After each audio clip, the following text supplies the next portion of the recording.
I am here not just representing myself. I thank you, Chip, for inviting me, but I stand as a member of this community representing the voices of everyone else in the community.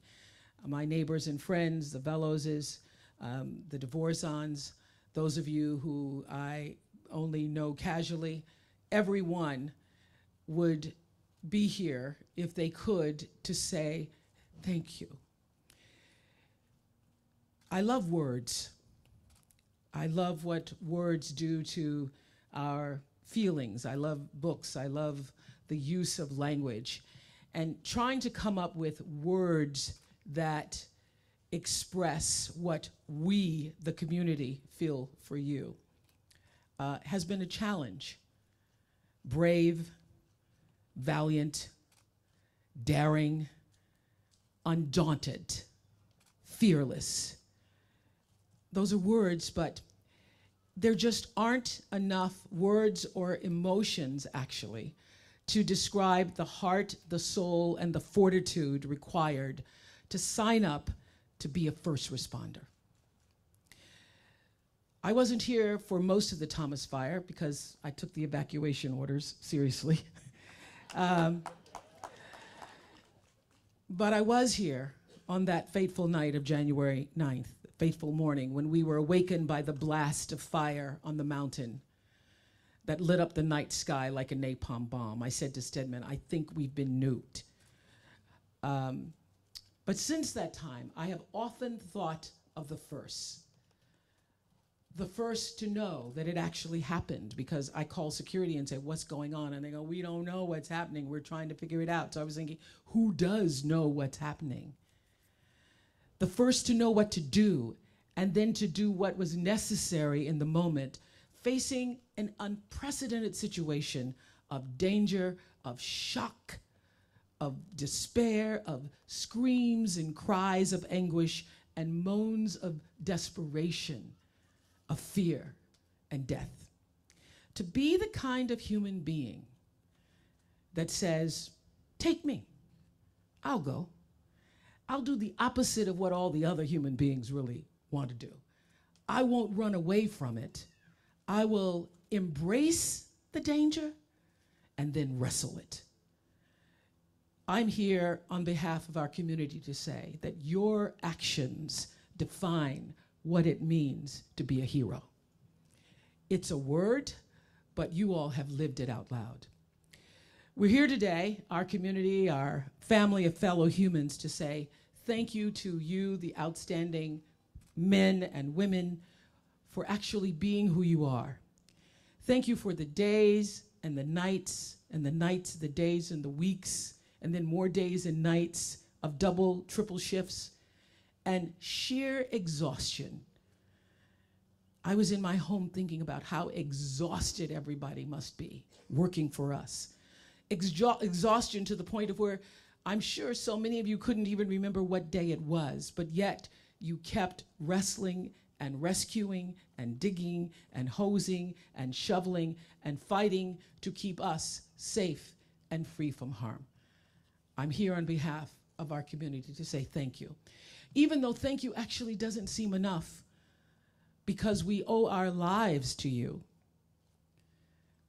But thank you it is for never giving up. Thank you for your shovels and your picks and your axes and rummaging through the mud and rubble, listening for that cry, for a cough or a moan or just a breath of hope. Your diligence and your devotion, your tireless efforts in the face of being bone tired yourself, allowed us who were safe to keep hope alive. Your stamina and your will strengthened our own. Your courage lifted us so that we might be able to lift others, as Abe has said. And together, we formed not only a bucket brigade, but a braid of truth and kindness that held our community together and made us prouder and 805 stronger. In celebrating you, in commemorating you today, we honor the best in you, which hopefully reflects the best of ourselves. You all have shown us what it means to care for one another, to risk your life, as Abe said, for a stranger. You've proven what my friend Mark Nepo, the poet, says, that those who insist on the preservation of life above all else have discovered the secret of physics. And that is that love is the center around which all things turn. I know that you proud and daredevil, A-driven personalities did not think that you were signing up for love when you decided to be a firefighter, a police officer, an EMT, a paramedic, but you did. You signed up to be the first to save and protect our loved ones. That's what you did. And no greater valor is there. And so we thank you for it. Martin Luther King said, not everybody can be famous, but everybody can be great, because greatness is determined by service. So I'm here to say thank you for your greatness through service in protecting and saving our loved ones. I tend to look at every small problem and every crisis in my life and ask, what is this here to teach me? That was a really hard question to find answers to after the Thomas Fire, followed by the incomprehensible devastation of the debris flow. But I've lived long enough to know this for sure. Out of every fire, there can be new growth. And out of every storm, there's new light. What we experienced in our darkest hour was a coming together, a reaching out without thinking, to extend a hand to people who we didn't even know. And in the worst of times, what we saw was people rise to the best of themselves. And you, first responders, led that rising. We lost friends, we lost loved ones, and those who we were just kind of friendly with.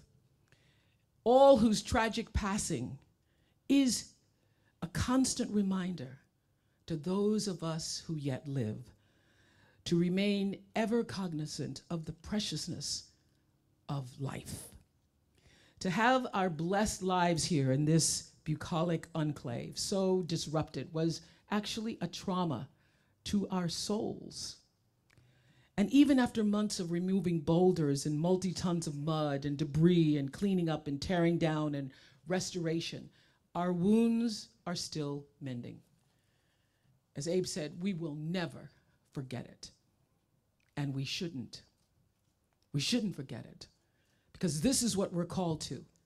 We're called to let every memory of our personal and collective damage serve as a piercing encouragement to take no person, take no moment, take no experience, take no time, no beauty, no sunshine, no rain, no grass, no trees, no ocean, no mud, no fire, no life for granted.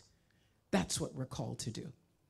Since January 9th, I have lived and loved stronger. That's the call. That was the lesson for me, and I know for so many. The lesson is to stay ever present, stay awakened to life, and be grateful for everything, especially the contributions and the sacrifices of others.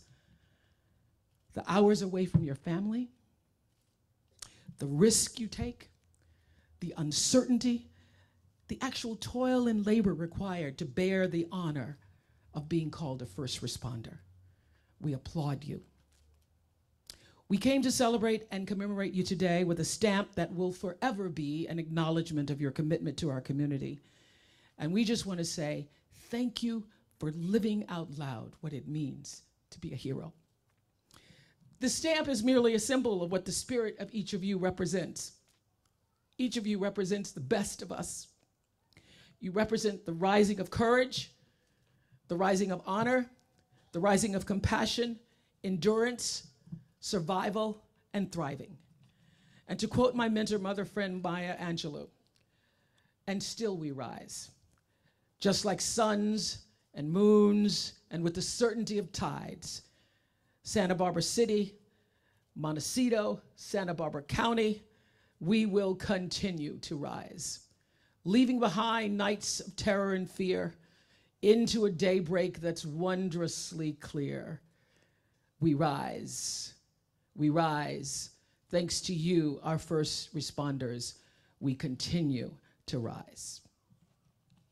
Thank you.